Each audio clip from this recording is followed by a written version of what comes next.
Bismillahirrahmanirrahim. Assalamualaikum warahmatullahi wabarakatuh. Perkenalkan, nama saya Hanifah Qurratul Aini. Saya dari kelas Al-Arabiyah lil Atfal B, jurusan Pendidikan Bahasa Arab. Di sini saya akan menjelaskan mengenai permainan bahasa Arab. Saya akan menjelaskan permainan bahasa Arab yang berjudul Tahajja al-kalimatu, yang artinya yaitu mengeja kalimat. Permainan dalam pembelajaran bahasa Arab ini dibuat agar siswa bisa lebih tertarik pada pembelajaran bahasa Arab dan agar siswa bisa lebih aktif dalam pembelajaran bahasa Arab. Secara khusus, tujuan dibuatnya permainan mengeja kata atau tahajja al-kalimah adalah yang pertama, untuk meningkatkan penguasaan kosakata pada siswa. Yang kedua adalah untuk melatih siswa dalam keterampilan mendengar atau dalam maharoh istima. Waktu yang dibutuhkan adalah sesuai dengan kebutuhan. Alat yang digunakan yaitu yang pertama papan tulis, yang kedua adalah spidol. Dalam permainan ini memiliki 3 tingkatan atau 3 level.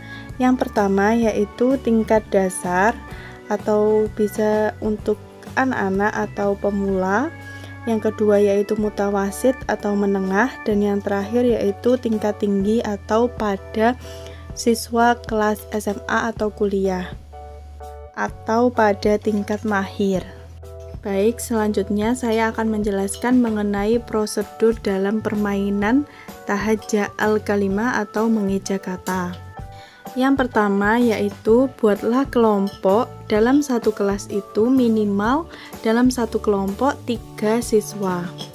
Lalu selanjutnya guru menentukan kata bahasa Arab atau mufrodat yang sesuai dengan level siswa atau kemampuan siswa yang diajak bermain. Nah, untuk siswa yang tingkat dasar atau pemula, gunakan kata atau mufrodat yang singkat-singkat. Jadi seperti kataba, qoro'a. Jadi itu dalam satu kata hanya terdapat 3 huruf dan tidak ada yang berharokat sukun, karena itu memang kata yang mudah untuk pemula atau pada tingkat dasar. Pada tingkat menengah kita bisa menggunakan kata yang lebih panjang, contohnya nafidatun atau maktabun. Bisa menggunakan huruf yang berharokat sukun, karena pada tingkat menengah katanya itu bisa lebih sulit, agak sulit, atau tingkat kesulitannya itu sedang. Untuk tingkatan yang terakhir yaitu pada tingkat tinggi atau yang ahli bisa menggunakan kata-kata yang lebih sulit lagi. Contohnya seperti mustashfa.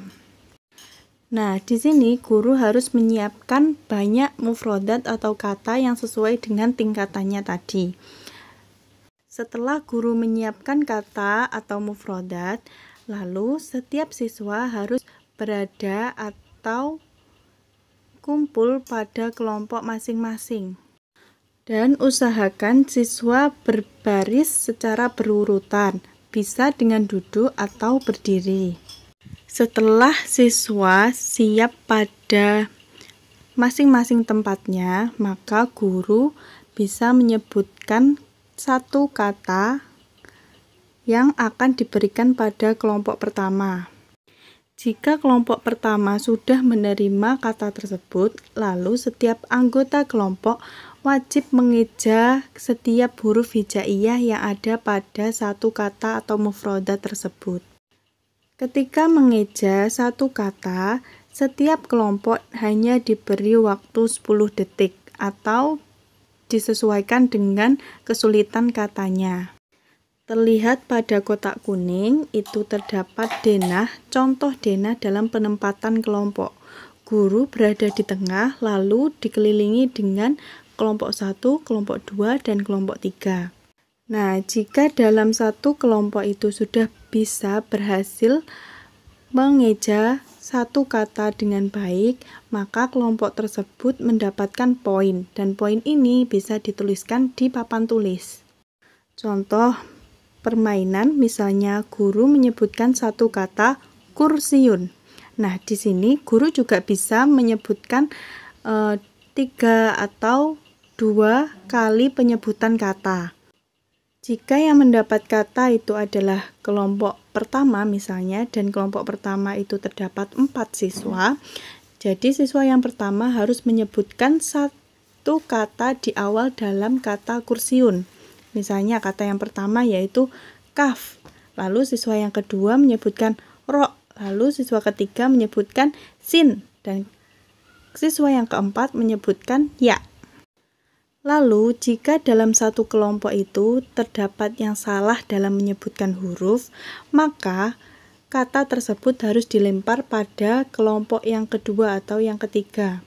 Jadi, kelompok yang pertama tidak jadi mendapatkan nilai, tapi kata itu dilempar kepada kelompok yang lain agar kelompok yang lain itu mencoba untuk mengeja kata tersebut. Penilaiannya adalah kelompok yang paling banyak mengeja kata yang paling tepat, cepat, dan benar, itulah yang menjadi kelompok yang menang. Jadi permainan ini adalah termasuk permainan yang dilakukan secara berkelompok. Tidak bisa jika permainan ini dilakukan hanya dengan 2 orang atau hanya sendiri. Sekian dari penjelasan permainan pembelajaran bahasa Arab yang dapat saya sampaikan. Syukron ala husni ihtimamikum. Wassalamualaikum warahmatullahi wabarakatuh.